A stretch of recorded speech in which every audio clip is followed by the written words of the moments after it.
नमस्कार मंडळी, मी संध्या स्वागत करते तुमचं आपल्या यूट्यूब चॅनलचं नाव संध्या ब्लॉगर अँड फूडीज. आणि आजच्या ब्लॉगमध्ये सुद्धा आहे. आजच्या ब्लॉगमध्ये मी एक सिक्रेट गोष्ट सांगणार आहे.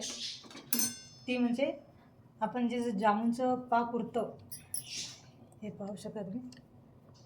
जामुन तर खाऊन टाकतात, पण त्याच्यानंतर जे पाक उरलेलं असतं ना, हे असंच वेस्ट जातं. असं वेस्ट न जाऊ देता त्याच्यापासून काहीतरी केलं पाहिजे, ते तुम्हाला दाखवणार आहे मी. म्हणजे काय करता येईल हे तुम्हाला सांगणार आहे. आता इथे आहे ना, मी रवा भाजायला ठेवलेला आहे. मस्त खमंग असं रवा तूप टाकून भाजून घ्यायचं. जामुन संपल्याच्या नंतर ते उरलेल्या पाकापासून मी शिरा करणार आहे आणि ते पण एकदम चविष्ट होतं. मी पण काय करायचे, अगोदर जामुन संपल्याच्या नंतर पाक असंच फेकून, म्हणजे जास्त गोड नाही खाल्लं जातं ना, मस्त पाक नुसतं पिल्या जात नाही, म्हणून मी जामुन संपल्याच्या नंतर पाक असंच फेकून द्यायची. पण एक वेळेस असं शिरा करताना डब्यात साखर संपलेली होती. शिरा तर करायला घेतलं होतं, मी म्हटलं हे पाक टाकून पाहावं, तर एकदम नंबर एक शिरा झाला होता. साखरेच्या पेक्षाही चविष्ट झाला होता, कारण त्याच्यामध्ये जे आपण खव्याची करतो ना, त्याच्यातलं जे तूपचं प्रमाण असतं ते त्याच्यामध्ये उतरलं जातं. त्याच्यामुळं छान असं एकदम साखरेपेक्षा चांगलं चविष्ट झालं. मग तेव्हापासून कळालं की मला ह्याचं पण शिरा, म्हणजे पाकीपासून तयार झालेलं शिरासुद्धा खूप छान होतं. आणि ते तुमच्यासोबत शेअर करायची इच्छा झाली, म्हणून मी तुम्हाला आज शेअर केले. आणि तुम्ही पण ट्राय करू शकता. खूप छान होतं शिरा ह्याच्यापासूनचं, जामुनच्या पाकीपासून.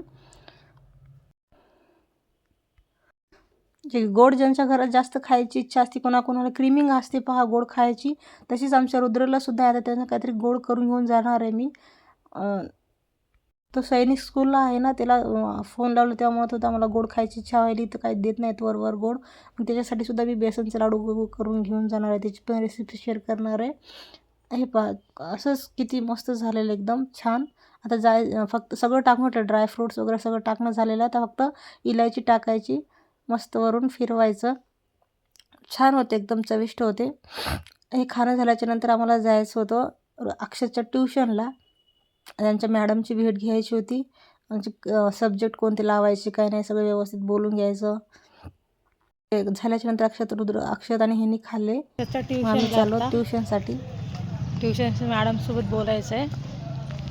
ह्याला ट्युशनला सोडणं पण होते आणि मॅडमला बोलणं पण होते. मग चालू ट्युशनला. त्याचे सब्जेक्ट कोणते लावायचे आहेत काय नाही त्याचं हे करायचं आहे. बोलणं वगैरे बोलायचं त्यांच्या मॅडमसोबत. मॅडमसुद्धा फोन केलं होते या म्हणून. चालतं पूर्ण धाम रथयात्रेची. अक्षरच्या मॅडमचं घर.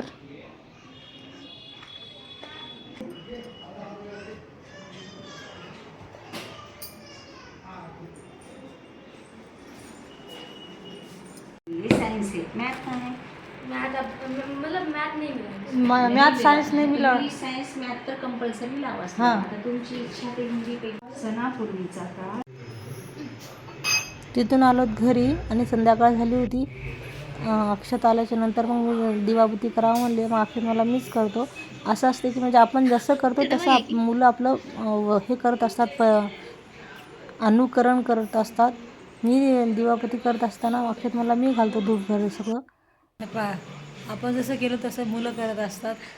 कसं चालू आहे रुद्राचं. हा रुद्र अक्षत कसं काम करू लागला. मग काय झालं. वातावरण खूप छान झालेलं होतं संध्याकाळचं. आणि आजचा व्हिडिओ कसा वाटला कमेंट करून नक्की सांगा. व्हिडिओ आवडल्यास व्हिडिओला लाईक करा, चॅनलला सबस्क्राईब करा.